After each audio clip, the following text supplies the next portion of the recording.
আপনাদের প্রিয় চ্যানেলে আপনাদেরকে স্বাগতম।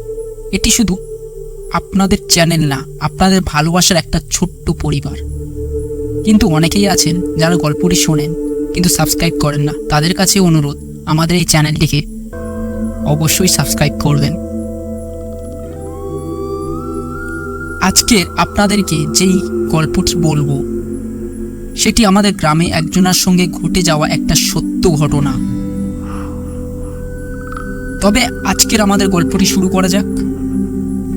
আজ থেকে প্রায় 1 বছর আগের ঘটনা। আমি তখন ভ্যান চালাতাম। এমন একদিন ভ্যান চালিয়ে বাড়িতে ফিরছি, অনেক রাত হয়ে যায়।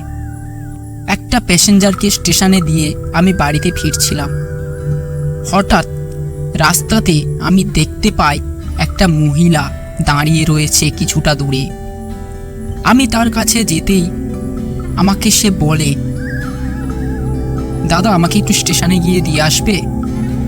তখন প্রায় রাত 1টা মতো বাজে। আমি বললাম, না না, হবে না, আমাকে বাড়ি যেতে হবে, অনেকটা রাত হয়েছে। তারপর মেয়েটা আমাকে বলল, দয়া করে চলুন দাদা, আমার খুব বিপদ। আমি অনেকক্ষণ না না বলছিলাম। তারপর মেয়েটাকে দেখে আমার কেমন যেন একটা দুঃখ হলো। তার কথা শোনার পর আমি তাকে বললাম, আচ্ছা চলো, আমার গাড়িতে উঠে বসো, আমি নিয়ে যাচ্ছি, কিন্তু আমাকে ডবল ভাড়া দিতে হবে, আগে থেকেই কিন্তু বলে রাখলাম। তারপর মেয়েটাকে নিয়ে স্টেশনের দিকে ভ্যান চালিয়ে নিয়ে যেতে লাগলাম।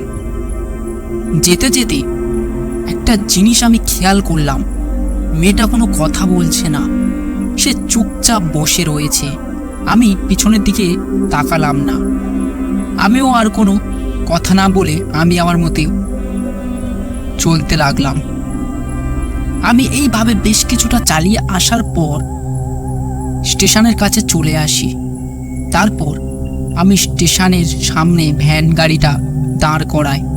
তারপর আমি বলি, স্টেশন চলে এসছে, এবার নামুন। পিছন থেকে কোনো আওয়াজ এলো না। আমি আবার পিছন ঘুরে যেই ডাকতে যাব মহিলাটিকে, দেখলাম ভ্যানের পিছনে সেই মহিলাটি নেই। আমি আশেপাশে দিকে তাকাতে লাগলাম, দেখলাম কেউ কোথাও নেই। আমার ভয়ে সারা শরীর শিউরে ওঠে। তারপর মনে মনে ভাবতে লাগলাম, এত রাতে মহিলাটি কে ছিল?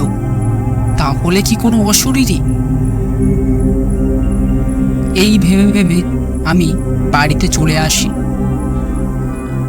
সেই দিনের কথা এখনো মনে পড়লে আমার সারা শরীর শিউরে ওঠে ভয়ে। আজকের আমাদের গল্পটি এটুকুই। আজকের গল্পটি সত্য ঘটনা ছিল। কেমন লেগেছে তা অবশ্যই কমেন্টে জানাবেন। আর চ্যানেলে নতুন হলে চ্যানেলটিকে সাবস্ক্রাইব করে দেবেন।